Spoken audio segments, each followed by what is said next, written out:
മക്കളെ ഒരു ഇമ്പോർട്ടൻ്റ് ആയിട്ടുള്ള ഒരു അപ്ഡേറ്റ് പറഞ്ഞു തരാൻ വേണ്ടിയിട്ടാണ് ഈ ഒരു വീഡിയോ ആയിട്ട് മിസ് വന്നിട്ടുള്ളത്. അപ്പോൾ ഓൾറെഡി നിങ്ങൾക്ക് ഇവിടെ കാണാനായിട്ട് സാധിക്കും, തദ്ദേശ തെരഞ്ഞെടുപ്പ് പ്രഖ്യാപിച്ചു. അതായത് നമ്മുടെ പഞ്ചായത്ത് ഇലക്ഷൻ വരാനായിട്ട് പോവുകയാണ്. അപ്പോൾ ഇത്തവണ ഒരു പ്രത്യേകത ഉള്ളത് എന്താണെന്ന് വെച്ച് കഴിഞ്ഞാൽ 2 ഘട്ടമായിട്ടാണ് ഇത്തവണ തെരഞ്ഞെടുപ്പ് നടക്കുന്നത്. അതായത് 2 ദിവസങ്ങളിലായിട്ടായിരിക്കും. അതായത് ഡിസംബർ 9-നും 11-നായിട്ടാണ് വോട്ടെടുപ്പ് നടക്കുന്നത്. ദെൻ അതിനുശേഷം വോട്ട് എണ്ണൽ നടക്കുന്നത് ഡിസംബർ 13-നാണ്. ഓക്കെ, അപ്പോൾ നിങ്ങളിങ്ങനെ ആലോചിക്കുന്നുണ്ടെങ്കിൽ മിസ് ഇത് എന്തുകൊണ്ടാണ് ഞങ്ങളുടെ അടുത്ത് പറയുന്നത്, ഇതും ഞങ്ങൾ നമ്മളിപ്പോൾ എന്താണ് ഇപ്പോൾ ആ ഒരു ബന്ധം വരുന്നത് എന്നുള്ളത് കുറേ പേര് ആലോചിക്കുന്നുണ്ടായിരിക്കും. അപ്പോൾ സംഭവത്തിലുള്ള മക്കളെ, ഈ ഒരു സമയത്തായിട്ടാണ് നമ്മുടെ എക്സാമും, അതായത് ക്രിസ്മസ് എക്സാം നടക്കുന്നത് ഈ ഒരു സമയത്തായിട്ടാണ്. അതായത് ഏകദേശം ഒരു ഡിസംബർ 8 മുതൽ ഒരു 15-നുള്ളിൽ തന്നെയാണ് സാധാരണ നമ്മുടെ ക്രിസ്മസ് എക്സാം നടക്കേണ്ടത്.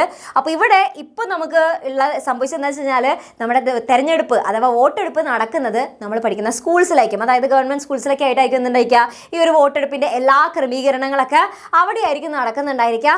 അപ്പോൾ അതുകൊണ്ട് തന്നെ ഇതിപ്പോൾ വോട്ടെടുപ്പിൻ്റെ ക്രമീകരണം നടത്തിയാലും അതേപോലെ തന്നെ വോട്ടെണ്ണലൊക്കെ നടക്കുമ്പോഴായാലും ആ ഒരു സമയത്ത് നമുക്ക് അവിടെ എക്സാംസ് വെക്കുക എന്ന് പറയുന്നത് സാധ്യമായിട്ടുള്ളൊരു കാര്യമല്ല.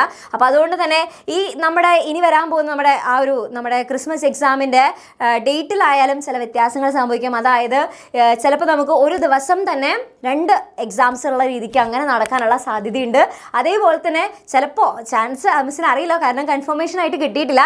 പക്ഷേ ചിലപ്പോൾ നമുക്ക് എന്ത് ചെയ്യാം, മാക്സിമം മെജോറിറ്റി ചാൻസ് ഉള്ളത് ഒരു ദിവസം തന്നെ 2 എക്സാം എന്നുള്ള രീതിക്ക് നടക്കാനാണ്. അതല്ലാന്നുണ്ടെങ്കിൽ നമുക്ക് ചില എക്സാംസ്, അതായത് നടക്കാത്ത എക്സാംസ് നമ്മുടെ ക്രിസ്മസ് എക്സാമിൻ്റെ കഴിഞ്ഞിട്ടുള്ള നമ്മുടെ വെക്കേഷന് ശേഷം നടക്കുന്നു എന്നുള്ള രീതിക്ക്. പക്ഷെ അതിൽ ആക്ച്വലി ആ വെക്കേഷൻ കഴിഞ്ഞിട്ട് എക്സാം നടക്കാമെന്ന് പറയുന്നത് ആക്ച്വലി ചാൻസസ് കുറവാണ്.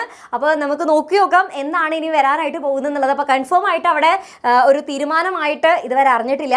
അറിഞ്ഞു കഴിഞ്ഞാൽ കറക്റ്റ് അപ്ഡേറ്റ്സ് കിട്ടിക്കഴിഞ്ഞാൽ ഉടനെ തന്നെ നിങ്ങൾ അറിയിക്കുന്നതായിരിക്കും. അപ്പോൾ ജസ്റ്റ് ഇതൊന്ന് മനസ്സിലാക്കി വെക്കുക. അപ്പോൾ നമ്മുടെ ക്രിസ്മസ് എക്സാമിൽ അത്രയും നമുക്ക് ചില മാറ്റങ്ങൾ എന്തായാലും പ്രതീക്ഷിക്കാം. അപ്പോൾ ആ ഒരു ഡേറ്റിലായാലും ഓരോ ദിവസം നടക്കുന്ന എക്സാമിൻ്റെ കാര്യത്തിലായാലും മാറ്റങ്ങൾ എന്തായാലും ഉണ്ടാവാനുള്ള സാധ്യതയുണ്ട്. ഓക്കെ, അപ്പോൾ എല്ലാവരും നമുക്കിത് നോക്കി നോക്കാം. അപ്ഡേറ്റ്സ് വരുന്നതിനനുസരിച്ച് നിങ്ങളെ വേഗം തന്നെ അറിയിക്കുന്നതായിരിക്കും.